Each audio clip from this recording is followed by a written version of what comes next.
नमस्कार, आपका अपने YouTube चैनल माइक्रो मैथ पर स्वागत है। हम लोग पॉजिटिव इंटीजर में देखे थे कि उसका वर्गीकरण कैसे करते हैं और उसमें हमने आपको बताया था कि हम लोग प्राइम नंबर को बहुत ही विस्तृत पढ़ेंगे और उस पर क्या क्वेश्चन बन सकते हैं वो सब क्वेश्चन को देखेंगे।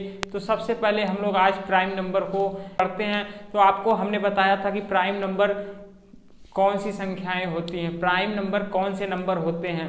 तो अभाज्य संख्या हमारी वे संख्याएं होती हैं जो एक और स्वयं के अलावा और किसी से विभाजित नहीं होती हैं। वे सभी संख्याएं हमारी प्राइम नंबर अर्थात अभाज्य संख्या होती है। आप इसको एक और तरीके से देख सकते हैं, एक और तरीके से समझ सकते हैं कि प्राइम नंबर हमारे वे नंबर होते हैं जिनका गुणनखंड करें तो उसमें केवल दो गुणनखंड आते हैं और वे दोनों गुणनखंड अलग अलग होते हैं। पहला हमारा होता है एक और दूसरा गुणनखंड वह संख्या स्वयं होती है। यदि किसी भी संख्या में हमारे दो से अधिक गुणनखंड आते हैं तो हमारी प्राइम नंबर नहीं होती है, वे हमारी अभाज्य संख्याएं नहीं होती हैं, वे हमारी भाज्य संख्या हो जाती है। तो चलिए आज हम लोग देखते हैं कि कौन कौन सी संख्याएं प्राइम नंबर होती हैं। तो सबसे पहले हम लोग देखेंगे कि 1 से लेकर के 10 तक हमारी कितनी प्राइम नंबर होते हैं और कौन कौन सी होती हैं। तो चलिए आपको पता ही है कि हमारे प्राइम नंबर जो होते हैं उसके दो गुणनखंड होते हैं। तो हम सबसे पहले 1 से लेकर के 10 तक देखेंगे। तो हमारी पहली संख्या आती है 1। यह हमारी प्राइम नंबर होती है कि नहीं, जब इसका गुणनखंड करते हैं तो 1 आएगा और इसके बाद एक और करते हैं तो 1 आएगा। दो गुणनखंड हम ले लिए, एक तो 1 है, एक यह संख्या स्वयं है। तो हमने आपको इससे पहले बताया है कि ये हमारी प्राइम नंबर नहीं है। क्यों नहीं है ये सब हमने आपको इससे पहले वाले क्लास में पूरा डिटेल में इसको बताया था कि ये हमारी प्राइम नंबर क्यों नहीं है। तो चलिए हम 1 को छोड़ करके अब उससे आगे वाली संख्या को देखते हैं जो हमारी अगली संख्या होती है 2। और उससे हम लोग देखते हैं कि ये प्राइम नंबर है कि नहीं। तो हमने बताया था कि इसके गुणनखंड करते हैं तो 1 आता है, 1 2 आएगा।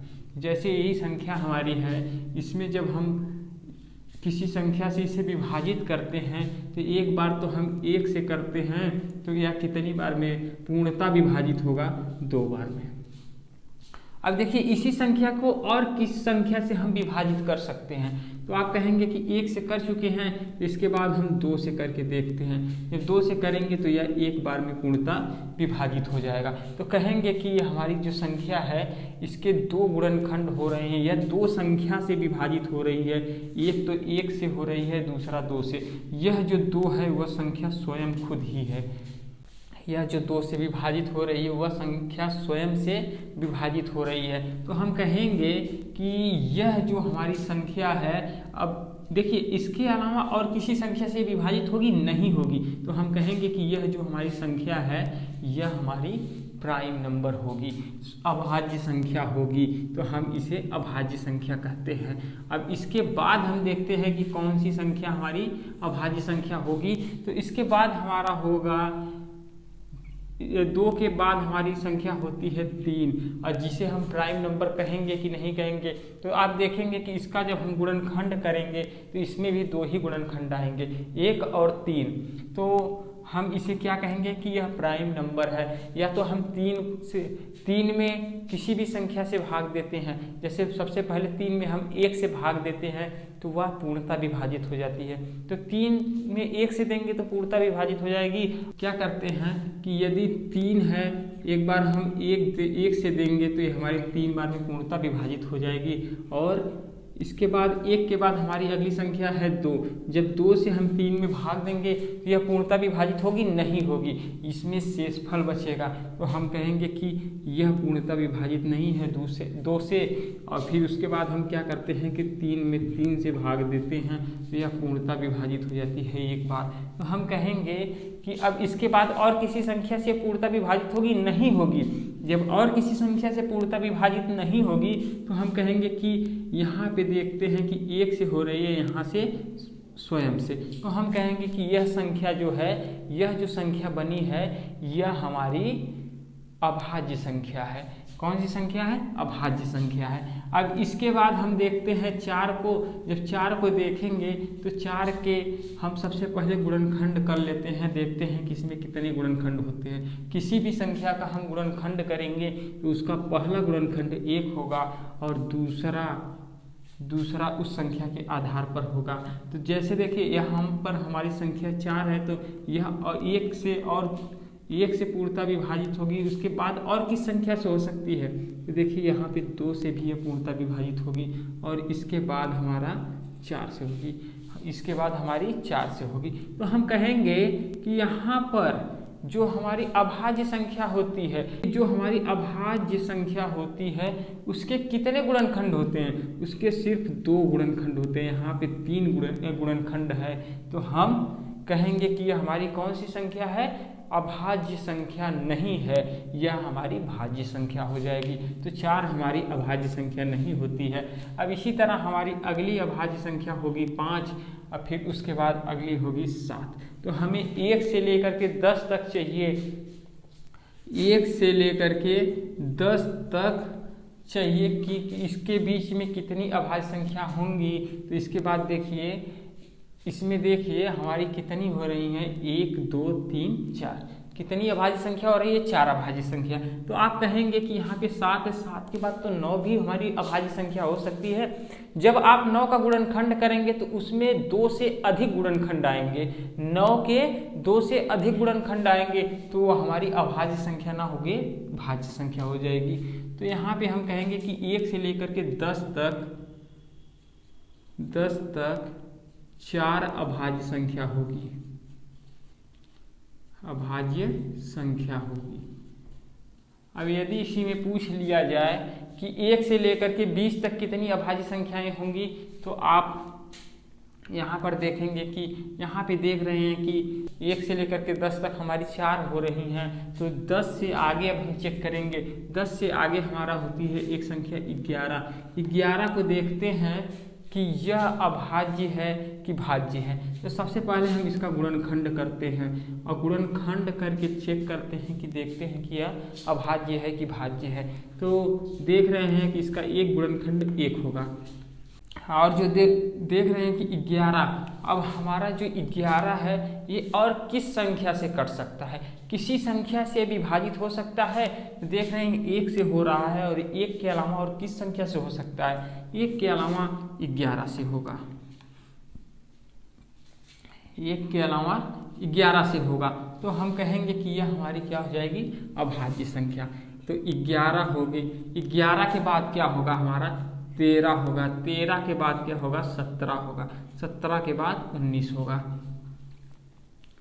तो देखिए 1 से लेकर के 20 तक, 1 से 20 तक हमारी कितनी अभाज्य संख्याएं होंगी? देखिए 1 से 10 तक हमारी 4 हो रही हैं और देखिए 10 से 20 तक मतलब 11 से लेकर के 20 तक हमारी कितनी हो रही हैं? 1 2 3 4। 11 से लेकर के 20 तक भी हमारी 4 अभाज्य संख्या हो रही हैं। तो देखिए 1 से 20 तक चाहिए तो 4a और 4a टोटल हो जाएंगी 8 अभाज्य संख्याएं।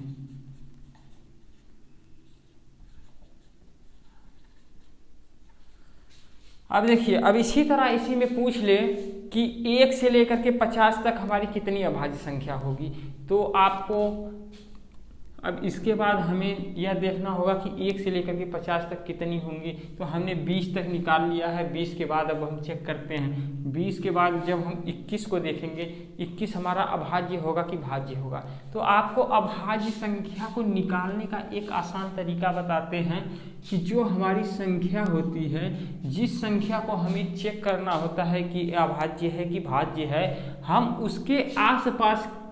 उसके आसपास देखते हैं कि देखिए हम इसके आसपास देखते हैं कि कोई ऐसी संख्या है कि जो पूर्ण वर्ग हो। तो देखिए 21 के आसपास कौन सी संख्या ऐसी है कि जो पूर्ण वर्ग है? तो एक तो इस 21 से छोटी होगी हमारी 16 जो पूर्ण वर्ग होगी, और एक होगी 25। तो 25 भी हमारी पूर्ण वर्ग होगी और 16 भी होगी। तो यह किस संख्या का वर्ग है? तो आप कहेंगे कि 5 का। यह किस संख्या का वर्ग है? 4 का। यह संख्या जो हमारी है यह वाली 21 से छोटी है और यह वाली संख्या 21 से बड़ी है, तो हम कहेंगे कि इससे छोटे अभाज्य संख्या 5 से छोटी अभाज्य संख्याएं कितनी होंगी, तो आप कहेंगे कि 5 से छोटी अभाज्य संख्याएं 2 और 3 होगी। 5 से छोटी अभाज्य संख्याएं क्या होगी, 2 और 3। तो हम कहेंगे इसके बाद कि जब हमें 21 को चेक करना है कि ये भाज्य है कि अभाज्य है, तो इस संख्याओं से हम इसमें भाग देते हैं। यदि ये इस संख्या में से किसी भी संख्या से इसमें भाग चला जाएगा, यह पूर्णतः विभाजित हो जाएगा, तो हम कहेंगे कि यह अभाज्य संख्या नहीं है। तो हम क्या करते हैं कि इससे जब देते हैं तो यहाँ पे देख रहे हैं कि यह संख्या हमारी विषम है, ये सम है, तो यह भाग नहीं जाएगा। और यहाँ पे देखते हैं जब 3 से हम 21 को हम 3 से विभाजित करते हैं तो हम देखते हैं कि कितनी बार भाग जाएगी या नहीं जाएगी। तो हम देखते हैं कि 3 सत्ते 21, 7 बार, पूरा का पूरा 7 बार में यह विभाजित हो जाती है। तो हम कहेंगे कि 21 जो है हमारी अभाज्य संख्या नहीं है। तो इसी तरह 21 के बाद हम चेक करते हैं कि 21 के बाद और कौन सी अभाज्य संख्या होगी। देखिए इस 21 के बाद होगी हमारी 22। अब 22 को देखते हैं कि ये हमारी अभाज्य है कि भाज्य है। तो सबसे पहले हम इसको देखते हैं कि यह किसी और संख्या से कटती है। 1 से तो कट ही जाएगी, और 1 के बाद हम देखते हैं कि एक अभाज्य संख्या जो होती है वो 1 और स्वयं से कटती है। तो यह 1 से तो कट ही जाएगी। उसके बाद हम देखते हैं 2 से क्या कट जाएगी, 2 1 कम 2, 2 1 कम 2, 2 से कट जाएगी, तो ये हमारी अभाज्य संख्या नहीं होगी। तो चलिए अब 22 के बाद हमारी अगली संख्या होती है 23। अब 23 को देखते हैं कि अभाज्य है कि अभाज्य है। तो हम क्या करते हैं कि इसके आसपास कोई पूर्ण वर्ग संख्या देखते हैं। तो पूर्ण वर्ग संख्या यहाँ पे इसके आसपास 25 है, जो कि 5 का वर्ग होता है। तो हम कहेंगे कि 5 से छोटी अभाज्य संख्याओं से इसमें भाग देते हैं, देखते हैं कि यह किसी भी संख्या से पूर्णतः विभाजित हो रही है। तो 5 से छोटी हमारी अभाज्य संख्या होती है 2 और 3। जब 2 से देंगे तो इसमें 1 शेषफल आ जाएगा, तो हम कहेंगे कि यह 2 से पूर्णतः विभाजित नहीं है। जब 3 से इसमें भाग देंगे, 3 से इसे विभाजित करेंगे तो वहाँ पे 2 शेषफल आ जाएगा, तो कहेंगे कि ना तो 2 से विभाजित है ना ही 3 से।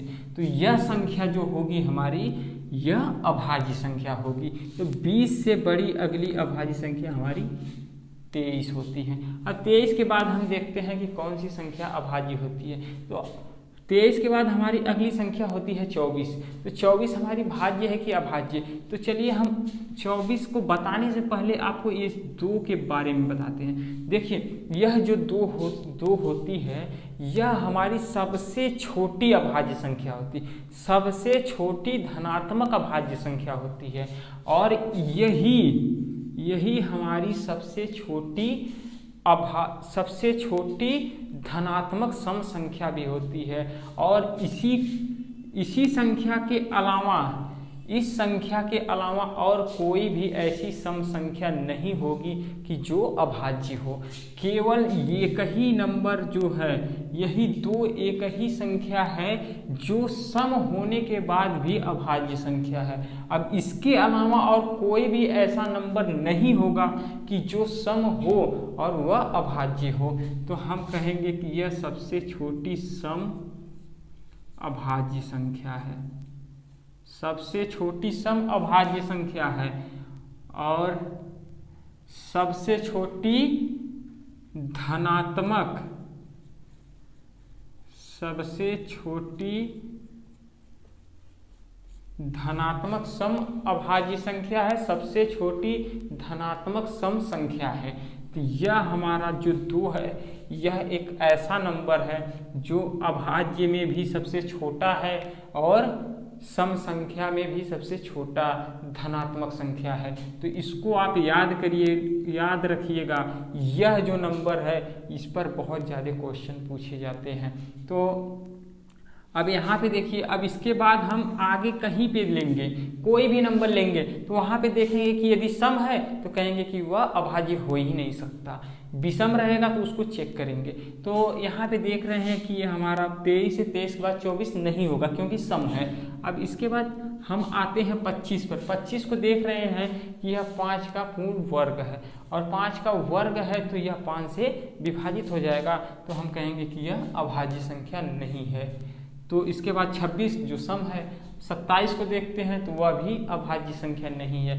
अब इसी तरह हम क्या करते हैं कि लिखते हैं 29 को, और 29 को देखते हैं कि यह अभाज्य है कि नहीं, तो इसको जब निकालेंगे तो यह अभाज्य संख्या है। अब देखिए 29 के बाद हमें देखिए 1 से 50 तक चाहिए, तो 29 के बाद हम देखते हैं कि कौन संख्या अभाज्य होगी, तो 31 होगी। 31 के बाद हमारा होगा 37, 37 के बाद होगी हमारी 41, 41 के बाद होगी 43, 43 के बाद होगी 47। तो देखिए 1 से लेकर के 50 तक हमारी इतनी अभाज्य संख्या होती है। तो देखिए 1 से लेकर के 20 तक हमारी 8 अभाज्य संख्या होती है, और 1 से लेकर के 50 तक हमारी कितनी अभाज्य संख्या होंगी। तो देखिए यहाँ तक तो 8 हो गई, उसके बाद हम इसको काउंट कर लेते हैं। इसको काउंट करेंगे तो ये टोटल हो जाएगी हमारी 15 अभाज्य संख्या। 1 से लेकर के 50 तक 15 अभाज्य संख्याएं होंगी।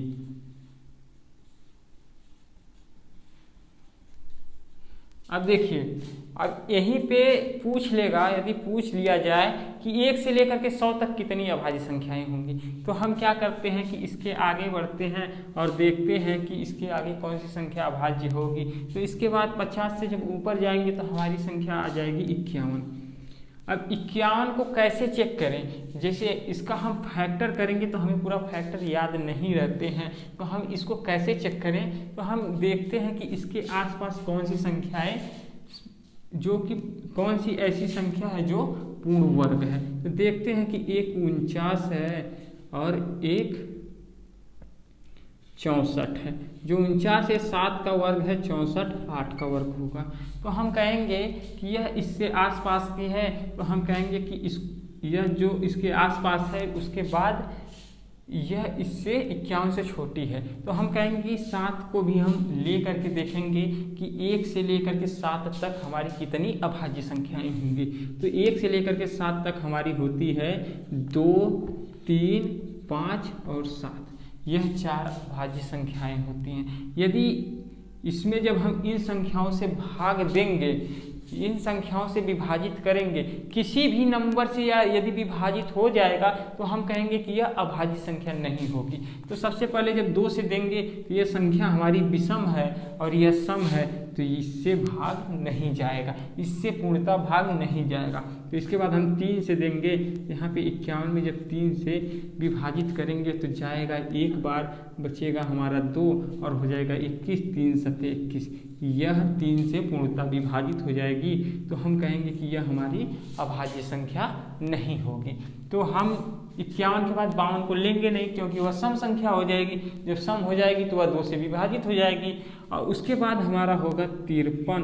और 53 के बाद कौन सी संख्या होगी, देखिए 53 को जब हम चेक करेंगे, इसी तरह जब 53 को हम चेक करेंगे तो देखेंगे ये हमारी अभाज्य संख्या होगी। 53 के बाद हमारी हो जाएगी 59, 59 के बाद 61, 61 के बाद 67, 67 के बाद 71, 71 के बाद 73, 73 के बाद होगी हमारी संख्या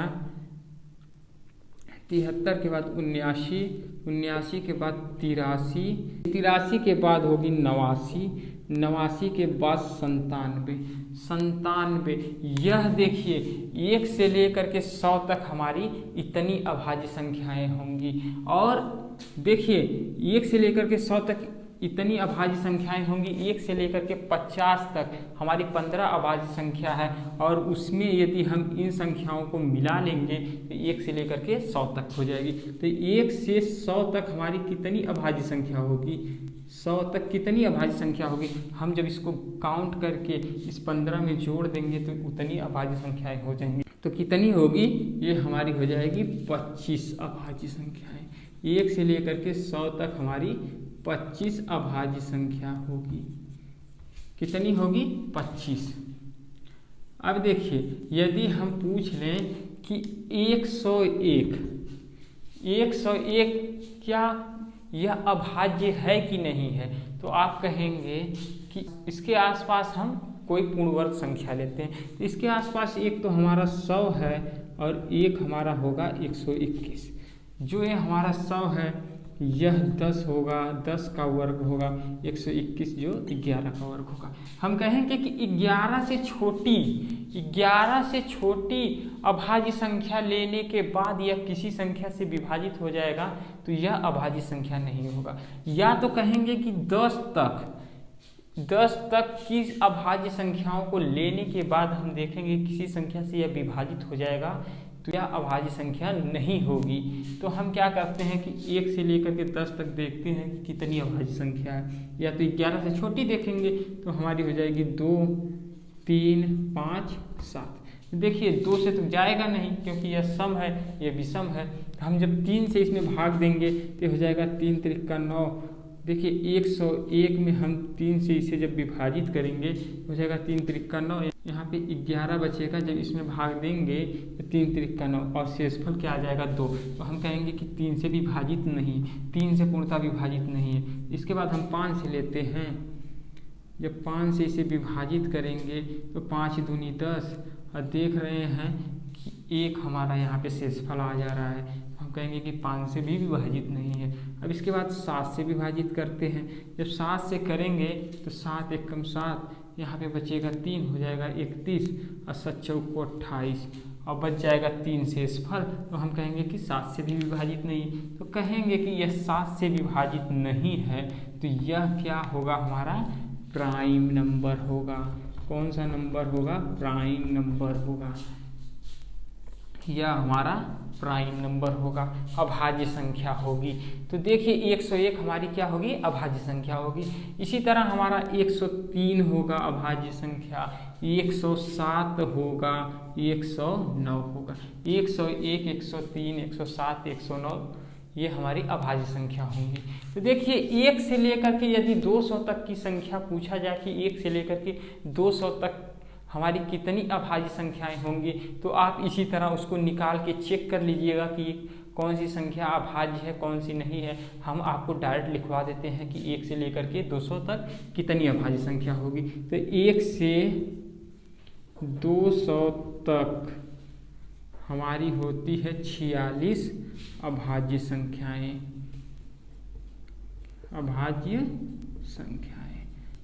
अब इसी तरह पूछ लें हम कि 1 से लेकर के 1000 तक कितनी अभाज्य संख्या होगी, तो 1 से लेकर के 1000 तक हमारी होती है 168 अभाज्य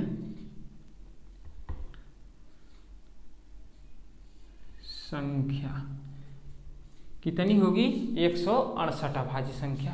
तो देखिए अभाज्य संख्या का कोई भी सूत्र नहीं बनता है कि जिससे अभाज्य संख्या को निकाला जा सके, लेकिन कुछ ऐसे तरीके हैं कि उन तरीकों से हम बता सकते हैं कि कौन सी संख्या अभाज्य है, कौन सी नहीं। चलिए एक एग्जाम्पल लेकर के इसको समझते हैं। 111 हमारा अभाज्य है कि नहीं, तो हम क्या करेंगे, यह किसी नियम से इसको नहीं निकाल सकते कि ये अभाज्य होगा कि नहीं, लेकिन हम अपने इस नियम से, इस तरह से, इस तरीके से बता सकते हैं कि यह अभाज्य होगा कि नहीं होगा। तो हम क्या करते हैं कि इसके आसपास कोई संख्या लेते हैं जो पूर्ण वर्ग है। यह हमारी पूर्ण वर्ग संख्या है जो 11 का वर्ग है। तो हम कहेंगे कि 11 से छोटी संख्या, 11 से छोटी अभाज्य संख्याओं से हम इसमें भाग देंगे। यदि किसी संख्या से यह पूर्णतः विभाजित हो जाएगा तो हम कहेंगे कि यह अभाज्य संख्या नहीं है। तो 11 से छोटी हमारी संख्या होगी 2, 3, 5, 7। अब देखिए जो 2 है यह सम संख्या है, ये विषम है तो भाग नहीं जाएगा। तो हम 3 से जब 111 में भाग देते हैं, 3 से इसे विभाजित करते हैं तो देखते हैं कि यह विभाजित होगा कि नहीं। तो ये 3 त्रिका 9 और बचेगा हो जाएगा 21, 3 सत्ते 21। तो हम कहेंगे कि यह अभाज्य संख्या नहीं है, यह हमारी भाज्य संख्या है। तो हम आशा करते हैं कि यह आपको समझ में आया होगा। तो चलिए हम थोड़ा सा इसमें और देखते हैं कि देखिए इसमें और क्या क्वेश्चन बन सकता है। तो देखिए इसमें यह क्वेश्चन बन सकता है कि 1 से लेकर के 100 तक, 1 से लेकर के 100 तक कितने अभाज्य जोड़े होंगे। तो आपको पता है कि अभाज्य जोड़े जो होते हैं वह हमारी दो संख्या होती है, दो अभाज्य संख्या होती है जिनका अंतर 2 होता है। जैसे हम ले लेते हैं 3 और 5, 5 में से हम 3 को घटाते हैं तो इसका अंतर क्या आता है, 2 आता है। तो हमें 1 से लेकर के 100 तक चाहिए, तो हम क्या करते हैं इसमें इसको निकालते हैं। तो देखिए 2 और 3 का अंतर कितना है, 1 है, और 3 और 5 का अंतर क्या है, 2 है। अब इसी तरह 5 और 7 का अंतर 2 होगा, 11 और 13 का अंतर 2 है, 17 और 19 का अंतर 2 है। तो देखिए 13 और 17 का अंतर क्या होगा, 4 होगा, तो यह हमारा अभाज्य जोड़ा नहीं होगा। अब 23 और 29 का अंतर 6 हो जाता है, तो यह हमारा अभाज्य जोड़ा नहीं होगा। तो देखिए यहाँ पर 29 और 31 का अंतर 2 है, और 37 और 41 का अंतर कितना होगा, 4 होगा। यह हमारा अभाज्य जोड़ा होगा कि नहीं, नहीं होगा। यह देखिए 41 और 43 का अंतर कितना है, 41 और 43 का अंतर हमारा होता है 2, और जो कि हमारा अभाज्य जोड़ा होगा। अब देखिए यहाँ पे 47 53 का अंतर हो जाएगा 6, तो हम कहेंगे कि यह हमारा अभाज्य जोड़ा नहीं होगा। और यहाँ भी देखिए 59 और 61 का अंतर क्या होगा, 2 होगा, यह अभाज्य जोड़ा होगा। अब यहाँ पर इसी तरह 73 और 71 और 73 का अंतर 2 होता है, जो कि हमारा अभाज्य जोड़ा होगा। अब देखिए और कोई अभाज्य जोड़ा नहीं बन रहा है, तो हम कहेंगे कि 1 से लेकर के 100 तक हमारे कितने अभाज्य जोड़े होते हैं। तो 1 2 3 4 5 6 7 8, 1 से लेकर के 100 तक, 1 से लेकर के 100 तक 8 अभाज्य जोड़े होते हैं, 8 अभाज्य जोड़े होते हैं। कितने जोड़े होते हैं, 8 अभाज्य जोड़े होते हैं। और देखिए आपको यह जो नंबर है 3 और 5, 3 5 7, इसको मस्ट याद रखिएगा, इसको बहुत ही जरूरी याद रखिएगा, क्योंकि यह क्वेश्चन, इस पर बहुत ही अच्छे अच्छे क्वेश्चन बनते हैं, बहुत ही अच्छे अच्छे लेवल के क्वेश्चन बनते हैं, जो कि हमारे बहुत ज़्यादा एग्जाम में पूछे जाते हैं। और 2 और 3 5 7, 2 पर भी बनते हैं, 3 5 7 पर भी बनते हैं, और इन सब पे क्वेश्चन बनते हैं। तो हम आशा करते हैं कि यह आपको समझ में आया होगा, और यदि आपको कहीं पे डाउट हो तो उसे आप कमेंट करिए, आपका डाउट ज़रूर बताया जाएगा। तो आज का क्लास हम यहीं पे समाप्त करते हैं, कल इससे आगे बढ़ेंगे। कल हम लोग अभाज्य संख्या में कुछ और भी जानकारी लेंगे। चलिए आज के लिए बस इतना ही।